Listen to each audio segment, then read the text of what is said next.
If I wasn't out there marketing myself and just trying this business, I would have never got the attention of that first mentor business partner to take me under his wing. You know what I mean? So that would have never happened. So what's it, the harder you work, the more lucky you get. Even to this day, I'll be lying to you if I sat here and said I have some awesome high-level business plan that we're executing to the T.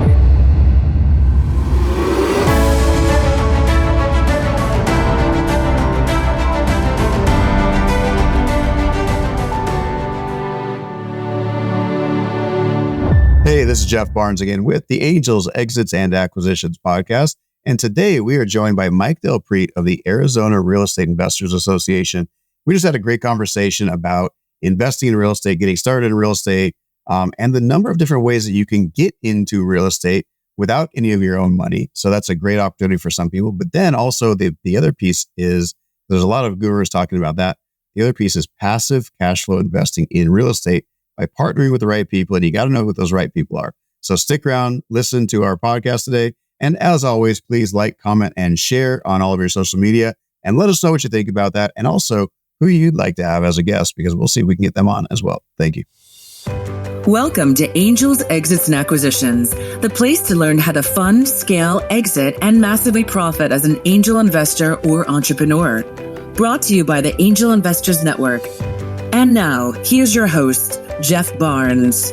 Welcome back again, everyone. My name is Jeff Barnes. This is another episode of Angels, Exits, and Acquisitions. And today we have Mike on the line from the Arizona Real Estate Investor Association. Mike, how are you doing today? Wonderful, man. Thanks for having me. Really excited to be here. Yeah, absolutely. We were just talking before we started recording here. You are down in, I'm assuming, sunny Phoenix, Arizona, right? Yes, exactly. Phoenix, Arizona. It's nice and sunny out here. We're recording this in the middle of winter, so it's sunny out here in the Seattle, Washington area, but there's snow on the ground, and it's about 20 degrees out. So a little bit different than what we got over there in Phoenix, probably. Yeah. We only shovel sunshine.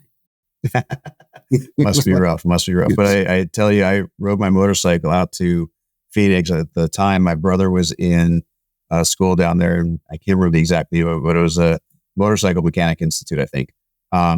And rode my bike out there, and I stopped to get gas somewhere outside of Phoenix before I got into the city. And this gentleman was like, "You must be crazy. Do you have any idea how hot it is?" And nope. He goes, "It's 119 degrees. He goes, "Don't you feel like an idiot?" I said, "Well, I do now." But yeah, it was a little bit toasty. So, but Mike, let's go ahead and get into it.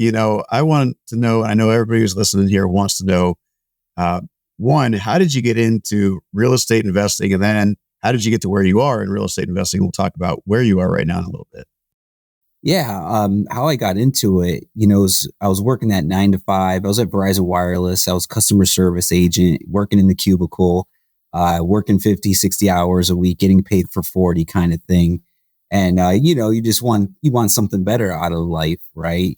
I had some entrepreneurial experience beforehand in the concert promotion world, but, I'm working my, 40, 50 hour a week job. And it's like, you always know you want something better.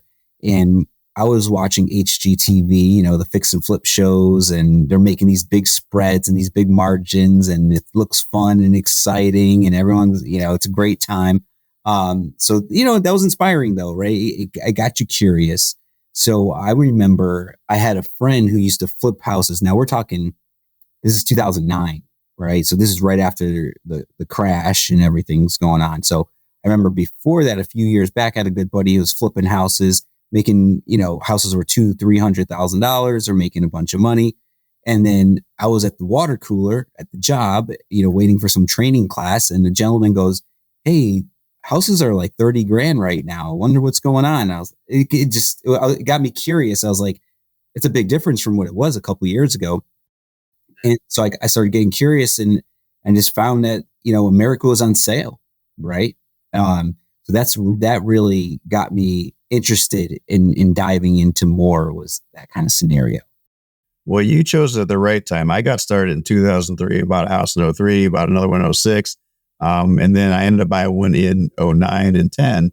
But the market up here hadn't quite tanked yet when I bought those last two. So I ended up buying on the wrong side. They always say buy low, sell high. I always managed to find the buy mid to high and then sell really, really low, unfortunately. So wasn't exactly great timing for me. So it sounds like you got it in the right time. So, so what kind of real estate investing do you do? And then where are you now with that career? Yeah. So, in that world, like when I was looking into it, right, I was first thing you think of, fix and flip. That's what they're doing on TV. But it's like, hey, how am I going to buy this house? How am I going to fix it? I'm not handy. And then you got to sell it, real estate agent, just the whole process when you're not in that world can be intimidating and overwhelming. Right. So I'm like, I can't fix a house. I don't know how to take this on. And I was like, how do you landlord? And then you're in your head, you're like, okay, you make $800 a month at the time after your expenses, mortgage, and maybe you make $200. How do you get rich and quit your job doing that with $200 a month? I didn't understand. And then also there was a real estate agent, and it was like, okay, commission based, take a program, 90 hours of education, get a license. Now, and being commissioned, I'm like, I had a young family. I'm like, I got to pay bills. I just wasn't in the mindset yet. But then I found this word called wholesaling. Wholesale real estate, make $5,000 in 30 days, no money, no credit, no license. That hit home, right? So I'm like, okay, that's more like it. So I just got obsessive and very interested in finding out what wholesaling was. So that's how I started, was literally what wholesaling is. You go to someone that needs to sell their house, not wants to sell their house, and they're willing to sell it at a discounted price, maybe fire damage, water damage, maybe they inherited, someone passed away. Just, it's a distressed type house. You get it hypothetically 50 cents on the dollar. You get a contract, legal binding contract to buy that $100,000 house at $50,000. You go to the marketplace, right? You add your fee in there, your margin, they say $10,000. So long as $60,000 is a good deal to the fix and flipper in your market, you would go out and say, hey, I will sell you my interest in this contract to buy this house at $50,000 for $60,000. The fix and flipper comes to the table at the title company with the $60,000. I get $10,000, homeowner gets $50,000. So that's how I started learning the business and getting exposed to the real estate investing world, is through that process. Awesome. So you essentially would get an option on the property, lock up a contract, get a certain period of time to go, market that, find the other people that had the money and have the desire to take it off your hands. And then your option would then, like you said, you'd buffer in a nice little fee for yourself. And then they would do essentially just a single closing, and you get paid out of escrow directly, right? Exactly. 100%. Yeah. And just rinse and repeat. You're marketing and sales, right? You're not an investor, right?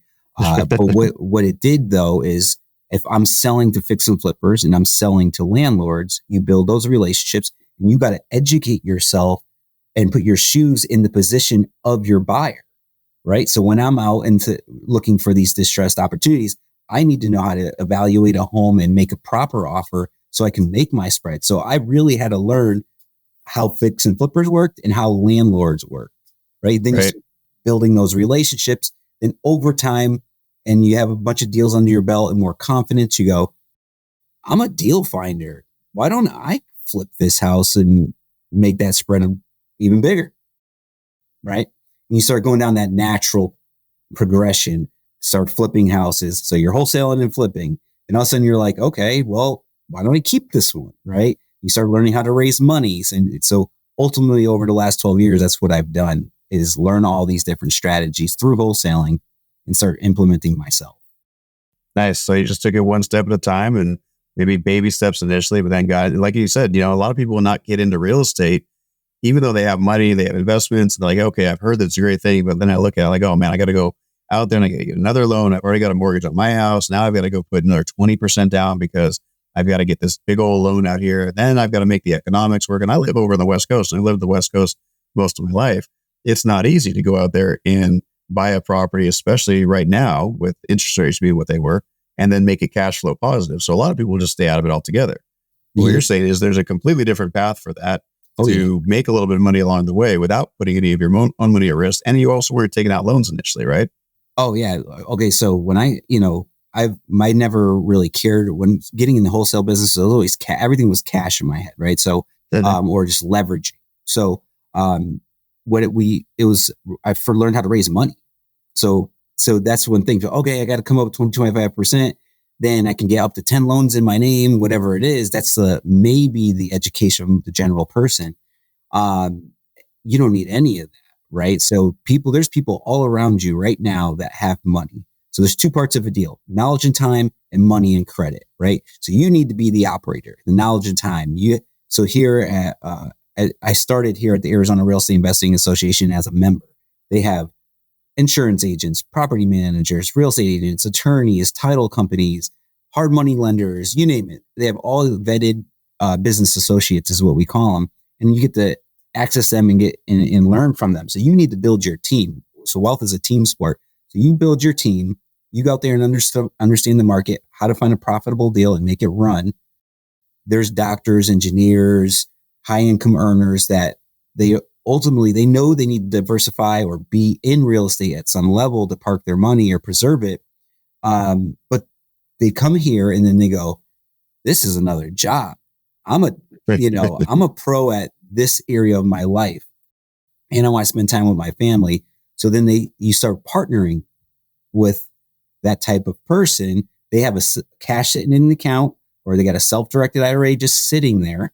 And so if their money's just sitting there stale, inflation's going up is a big topic nowadays, they're losing buying power. So they know either they got to learn the business, which is a big learning curve, or they got to connect and joint venture with a real estate investor like myself, and we work their funds. Yeah, no, that's really important for people to understand that it is work, right? Yeah, that's one of the things. Like when I got in the very first real estate seminar I got into, it was like, oh yeah, no money down, get your deal done. You'll have a deal done in 30 days or less. And at the time they were teaching subject to and wholesaling, and I was like, okay, but that's still a lot of work. At the time, same thing, full-time job and everything else going on. I wasn't really able to commit as much time as I probably should have for it. But then you said a couple of things that are really, really important. I want people to understand this. You said when you were wholesaling, you were in the sales and marketing business. What do you mean by that?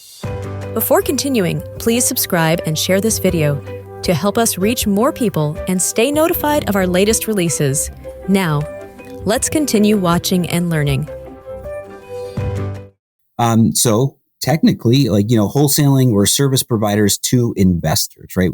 Originally, wholesalers served the flipper and the landlord. So we're just marketing ourselves, building up our name to find homeowners to talk to. So we're getting that property under contract and we're selling our interest in a contract. So we're never investing.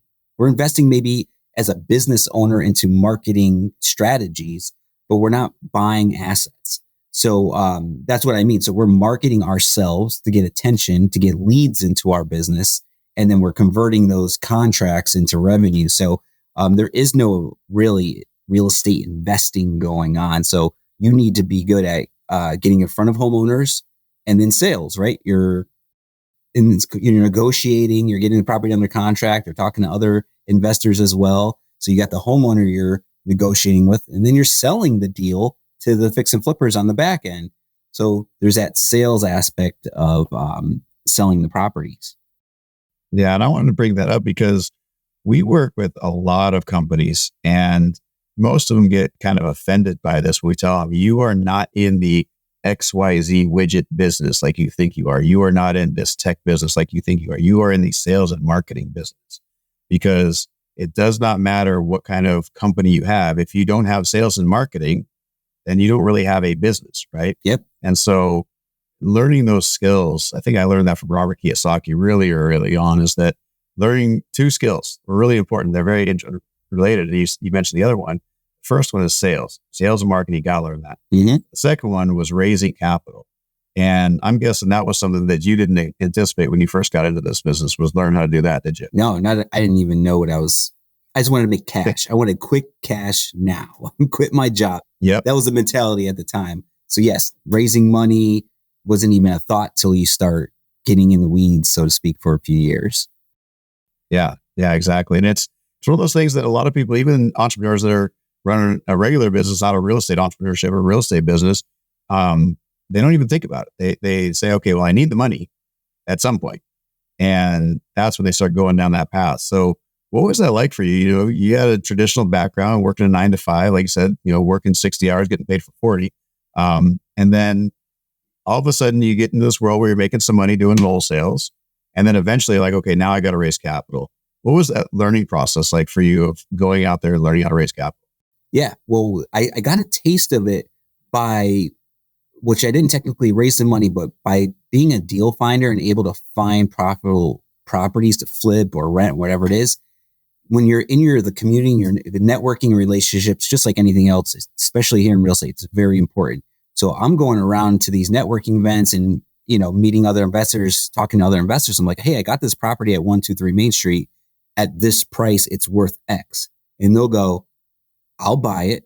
And I'm like, well, you know what I mean? Or I'll bring you in on the deal. Mm-hmm. I'll get you paid and bring you in on the deal if you let me have access to that deal. So I started buying houses with other people as joint venture partners. But, they kind of called all the shots. I was just like happy to be there to learn and be a part of it.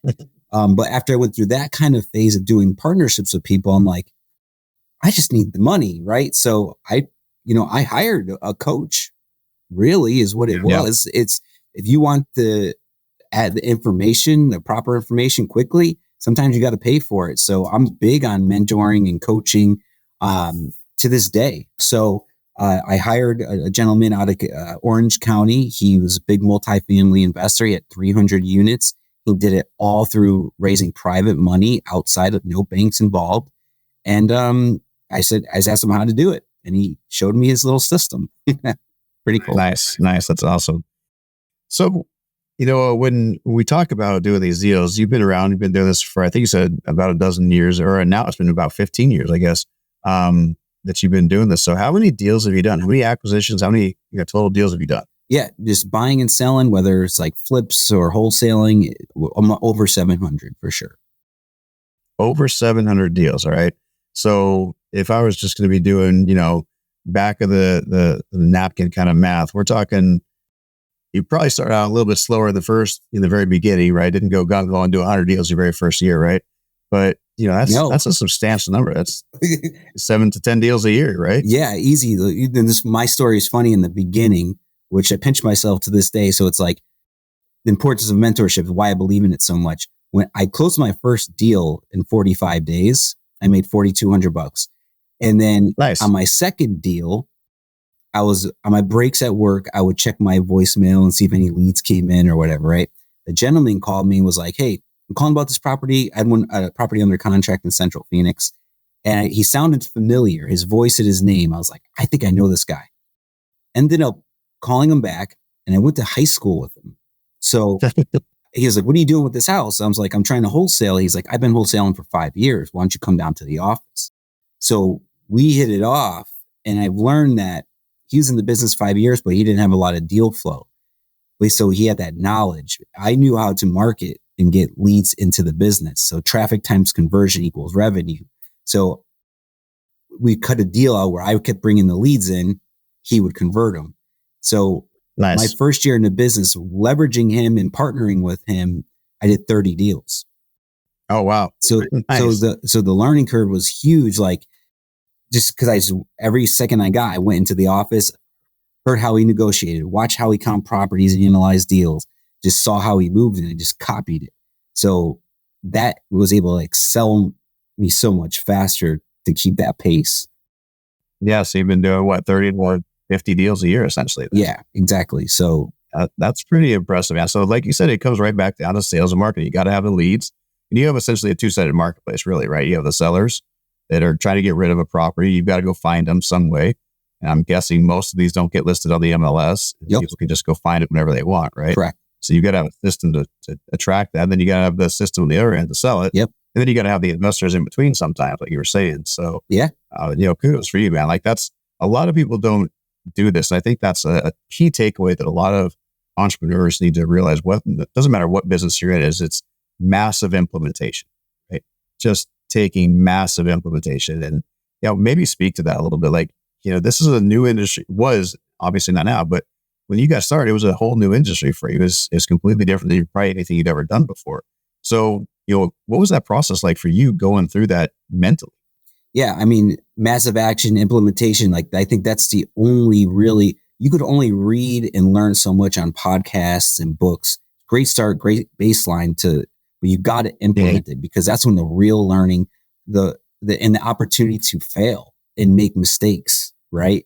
and learn from those mistakes and, and then figure out, hey, don't do that again. Or how do I make this better? So I think implementation is huge. I mean, it's, what's that quote? Is, an idea is just whatever, a dream without action or something is just an idea, right? So it's like, I don't know if I'm catching what you're hitting on your question, but you have to put things in practice. In motion. Yeah, absolutely.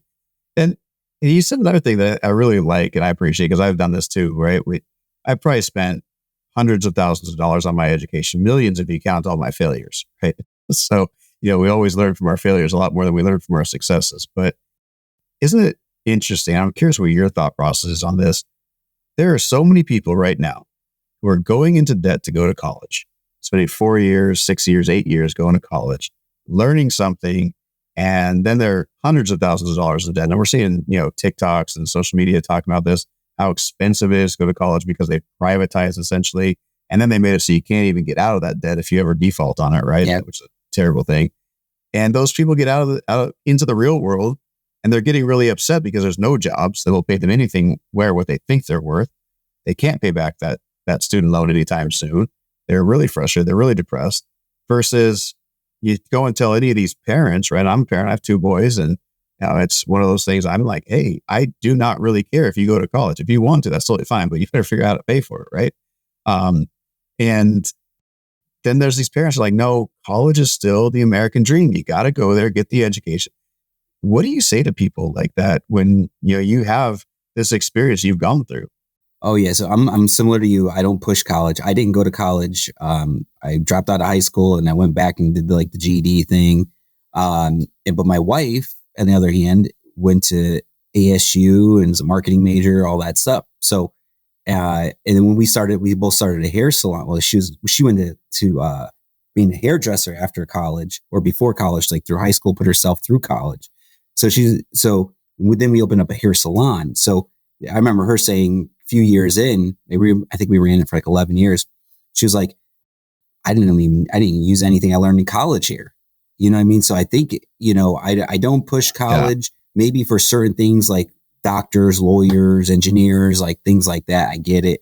But my son, he's 17, junior in high school. I mean, I'm all about a skill set. Like what? I think we lost that world of apprenticeship, the internship and, just having some type of skill. I don't care what it is.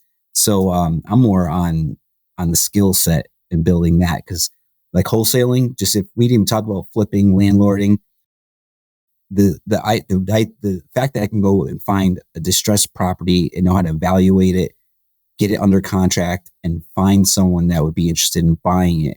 I can get dropped off in any city at any time and make it happen. And hitting on the education piece, it's because you got 2 different types of education, in my opinion. Yeah, I might be wrong, so correct me if I am. But you got the theoretical information by learning from somebody else, right? And that's where you actually paid for a coach. But then the coach took it into the next level, which is the practical application of that knowledge, right? Yep. And I wish I could remember the quote, but wisdom requires experience, right? Yeah. And so you can be smart without the experience, but you can't be wise without it. Yeah. Right? And so you got the wisdom from actually implementing this. And that wouldn't have happened as quickly probably if you hadn't gotten that mentorship or coaching, right? Like you said, the very first year you partnered up with somebody who could give you the knowledge. If I was in the areas you didn't have. Yeah, if I wasn't out there marketing myself and trying this business, I would have never got the attention of that first mentor business partner to take me under his wing. And you know what I mean? So that would have never happened. So what's it? The harder you work, the more lucky you get, that type of quote thing. Right. Yep. I totally believe in that. So, the more, even to this day, I'll be lying to you if I sat here and said, I have some awesome high level business plan that we're executing to the T. And I'm telling you, sometimes these opportunities that pop up here at AZREIA or in my life are because I'm just out there moving. Yeah, absolutely. It is. And we can get, philosophical if we want to on that, right? But money loves speed. Yeah. And we know this. Money loves speed. because money is an energy, right? And it doesn't just sit still and wait for somebody to just show up and like, oh, okay, yeah, you're here now, so I'll give it. No, money likes to see action, things happening. And so we can talk about the velocity of money. I think there's a book titled Velocity of Money, but we're talking about the self-directed IRAs and raising capital, things like that. There's, the latest stat that I've seen is $3.7 trillion in dry powder, right? Money that's just sitting on the sidelines right now. It is looking for deals, looking for opportunity, and it can't find it. Why? Because it can't find enough good deals to go after. And so I love that. You just got to take the action and get out there and get doing it. And eventually you'll find the opportunities, right? Sometimes you have to be opportunistic. You do. I mean, there's no ifs, ands, or buts about it. You gotta keep moving. Like another thing, that's why they call money currency, right? Keep it moving, right? So it's like, yeah, I believe in that. If I was to sum it up, it's like, obviously get the basic you got to educate yourself. You got to know what's going on. So always keep that education going, and implement it, take action, and even faster, get a coach or a mentor. And whether that's trading services or bartering or paying them, I don't care what it is, pay that mentor, learn from their mistakes. And it can happen fast. Yeah, absolutely. Absolutely. So, Mike, we were talking about 700 transactions that you've done, you've been a part of. You're also the head of the Arizona Real Estate Investing Association. Probably thousands and thousands of deals that have happened through there. What's the biggest deal you've been part of? Well, in like a real estate transaction, and when you say biggest, there's different ways to look at biggest. Yeah, you tell me. I'll leave it up to you. You choose. Oh man, there's just so many exciting things. So if you're familiar with Arizona, are you familiar with Sedona, Arizona? Have you ever heard of Sedona? Relatively, I've been through it. Yep. So it's a very, over 5 million people a year go there. It's a small little town with red rocks, and it's like energy and spiritual and all that stuff. So I wouldn't say, I don't know if it's the biggest, but it's cool. I appreciate it. I go there all the time to go hiking, and I always wanted to live there. So through the network, through a referral, someone brought me a deal, someone that wants to sell their house in Sedona. So they have, it was an inherited house. So someone passed away. The kids inherited the property. They all live hours away from the property. They don't have the money or the means to support this property. It's been vacant for, I think it was almost 15 years. So, so you're talking about, you're in this high demand area and you got a vacant property just sitting there. They want nothing to do with it. So they decided as a family it's time to sell. So the referral brought me the owner's information and introduced us. So that property there, its ARV after repair value is $950,000. I purchased it. I got my purchase price for $750,000. So I purchased it $200,000 under market. It wasn't a junker. It was just outdated. So it was a clean house, good bones. But then I was able to structure a seller carryback. So since they owned it free and clear, they now became the bank. So there they became the bank. So at $750,000 purchase price, one thing they really did need was cash. So they did want this standard 20% down. So I had to put the $150,000 down, but I was able to negotiate a 1.75 interest rate for 6 years. So now that's roughly a $2,000 mortgage payment, give or take. And it could rent for $4,000 if I wanted to rent it out. So just right there, to me, houses double every 10 years. So I know, that house being $950 now, just to be conservative, it's going to be in 10 years, it's going to easily be 1.5, 1.7 house, so I'm very excited that for these next 6 years, I have a huge amount of cash flow to play with. That's awesome. That's awesome. And these kinds of deals, it's just crazy when you say that. Like Sedona, Arizona is, like you said, it's a very big tourist spot. People love going there in the springtime, fall time, just seeing it and hiking it and being a part of that. It's beautiful down there. And yet, even though it's so popular, vacant property that's been vacant for, you said, 15 years. Yep. Man, like opportunity is everywhere, isn't it? Well, yeah, man. I mean, it's you just got to be out there, like I said, implementing your business strategy and marketing yourself and letting everybody know what you do and letting everybody know what you want, right? So, a lot of my deals are from this crazy thing right here. Oh, like Yeah. I know investors locally, they have these huge, $50,000-$60,000 a month campaigns on PPC and all that stuff. I'm not in that world, right? I make a good living and do these deals with relationships on my phone. Yeah, absolutely. Absolutely. And so in the real estate space, obviously you're down in the Phoenix, Arizona area. Do you invest just locally or do you guys go elsewhere in the country? Great. So I've always been here, started here in Phoenix and always been here. My rentals are here in Phoenix. I've done transactions throughout the state of Arizona. There's Tucson, Arizona, which is south of us. I've done flips. Then about 3 years ago, right when COVID started, I actually went to Cleveland, Ohio. So I started wholesaling there and buying rental properties there. So I operate back between Cleveland and Phoenix. Okay. And so why Cleveland? What stuck out to you about Cleveland? Well, for me, being local here in Arizona, the prices were going up, the cash flow numbers were, your return on investments were getting squeezed, and you're dealing with like corporations, hedge funds, California buyers. They're just outbidding you, and they're buying 2-3% cap rates, and you're just like, as a mom and pop investor, it's like the water heater goes out. That's your cash flow for the year, right? So I just wanted to get better returns. So I had some friends investing in Cleveland or the Memphis, Cleveland, Indianapolis, like that whole Midwest kind of area where, because it's the purchase price, you can be all in under, on a house under $100,000, renting it out for $1,000, right? So you can get your 10% in the Midwest. Yeah.